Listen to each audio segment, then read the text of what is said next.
ok lỡខ្ញុំនឹងអានពីរបៀបដំឡើង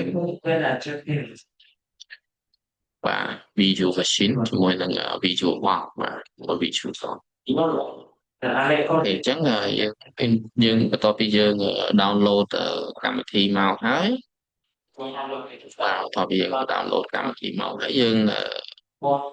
ចាប់បានដំឡើងទៅវាពីរដងហើយដូច្នេះយើងចុច next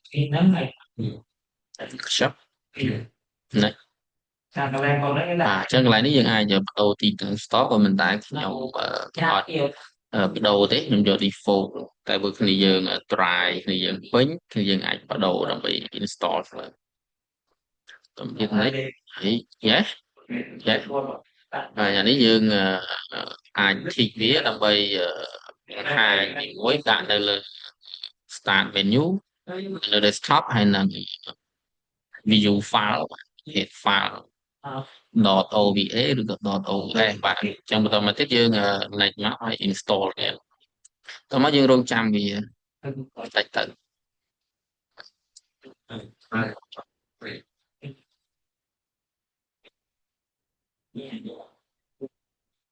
យើងរងចាំវាបន្តិចទៅចុងក្រោយវានឹងបាទបង្ហាញវា finish បាទអញ្ចឹងបើយើង tick ហើយ finish មានន័យថាវានឹងអូតូបើកកម្មវិធីតែម្ដងបាទអញ្ចឹងយើងអាចដកក៏បានដែរ finish បាទតមកទៀតយើងទៅបើកកម្មវិធី visual នឹងម្ដងទៅខ្ញុំនិយាយថាយើងបាទទៅ visual box បាទអញ្ចឹងយើងបើកវាមកបាទតមកទៀតយើងនឹងឃើញបាទផ្ទាំងបែបនេះអញ្ចឹងដោយរបស់ខ្ញុំនេះគឺដោយសារខ្ញុំមាន OS នៅលើនឹងស្រាប់តែធ្លាប់បានដំឡើងហើយអញ្ចឹងវានឹង load auto ពីស្វ័យប្រវត្តិមកបាទអញ្ចឹងគឺមានតែប៉ុណ្្នឹងសម្រាប់ការដំឡើងនិងរៀបចំ Visual Box បាទ